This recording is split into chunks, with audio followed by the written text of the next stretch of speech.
marijuana is not as bad as people say it is. You just evoked the marijuana frame. You just brought that up. You just served it up on a platter for our opponents. Even when we say it's not bad, we are giving credence to the idea that it might be bad and we have to oppose that. And then finally, evoking the frame reinforces the frame. Every time you say the word marijuana or something like that, it helps to evoke the frame. So, what are we going to do about it? Because obviously, after, NORML's been in business 37, 38 years, and we've been fighting prohibition since 1937 and such, so we know the truth, and so far the truth hasn't set us free. And the reason why is because no matter how true the truth is, if it doesn't fit the frame, the truth doesn't come across the way we would expect it to. Like, we're very proud of, or not proud, but we're often saying, there were 872,000 marijuana arrests. Isn't that awful?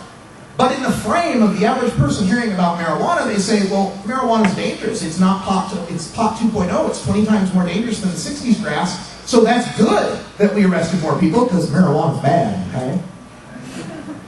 We spend $7.7 billion, federal and state, on enforcement costs, but within the frame of marijuana being bad, people just hear, well, if it's going to ruin our children's lives, we can't spend enough on it. 25 million people annually consuming marijuana. And we say, there's 25 million of us doing it, so, you're obviously not stopping anyone. And they'll just say, oh, well, there's 25 million people that are irresponsible slackers, that are hurting productivity. We come and say, well, there's numerous medical benefits.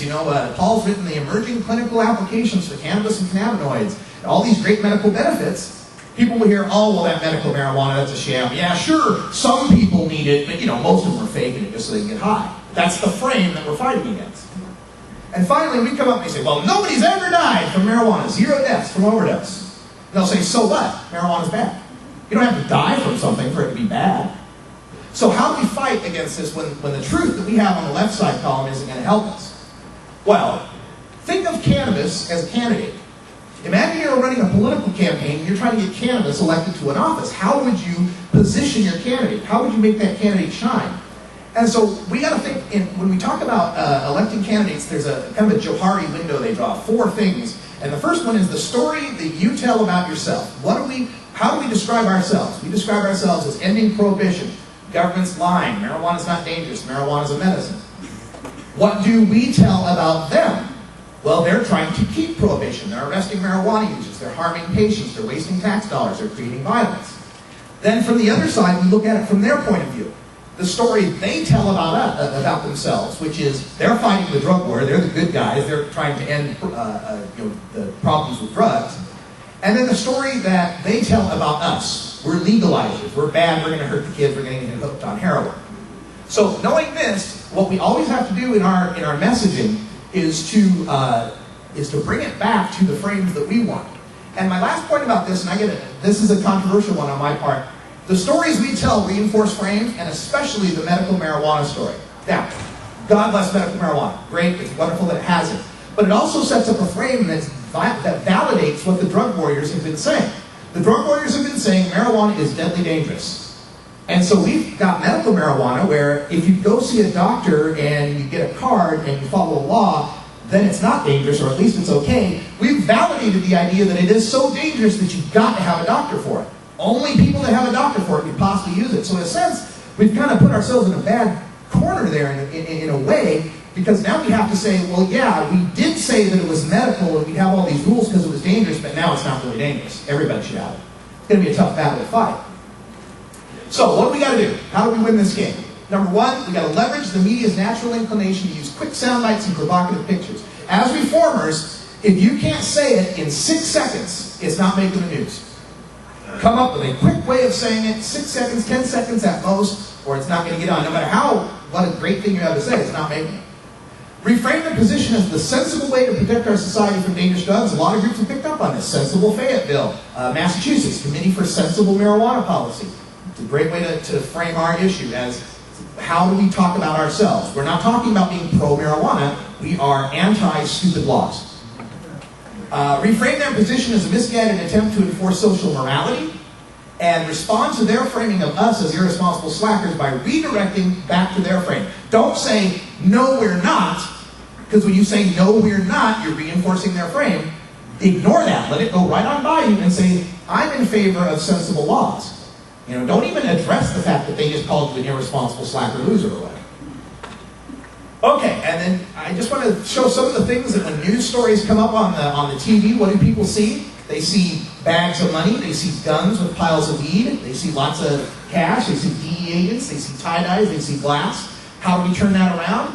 We have to go find those cameramen that are at our events. We did this in Oregon with our Million Marijuana March. Madeline and I saw a couple of cameramen out there talking to super hippie tie-dye, wavy gravy type.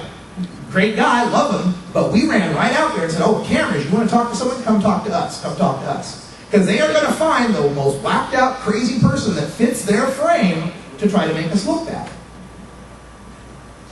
And I also wanted to point out how, I talked about marijuana as kind of like our liberal. Like, liberals don't say liberal anymore, they say progressive, because liberal got tied to tax and spend liberal, limousine liberal, bleeding heart liberal. And I got some examples here where I think we got to change it. Like marijuana, we should say cannabis, which is kind of strange because we're here for the national organization for reform of marijuana.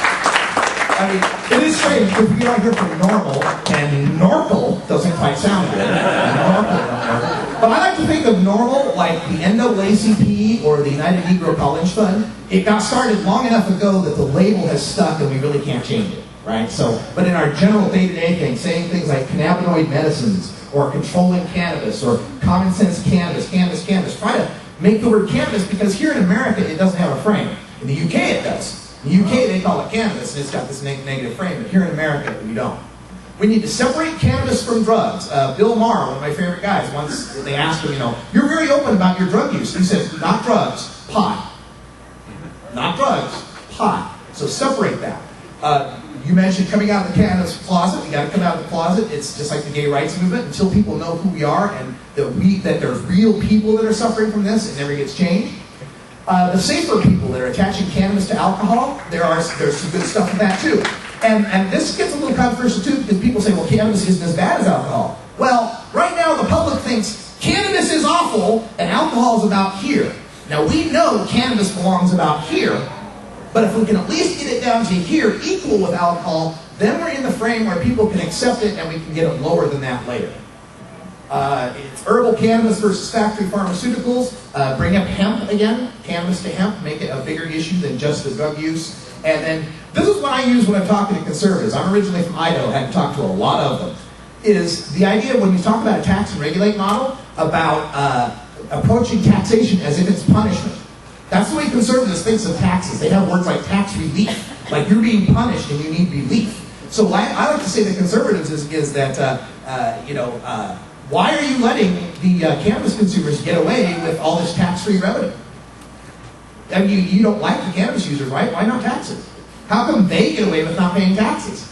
Switches a little switch in their head. All right, so I got more here. Prohibition is the problem. We need to point these kind of things out. That it's only a plant. We're wasting our time and money with prohibition. And I have a whole bunch more here that I'll post online on the NORML Daily Audio Stash and available so you can see the whole presentation. But that's the basic issue, is think about framing, think about what you're saying, get the sound bites down, get your message down, look good, look responsible. Keith Strom, I've never seen him without a coat or a tie at any event I've ever been at. Now, I'm not wearing a coat, Keith, but the point is well taken. Look good. We're representing a social movement here. Thank you so much for your time. I appreciate it.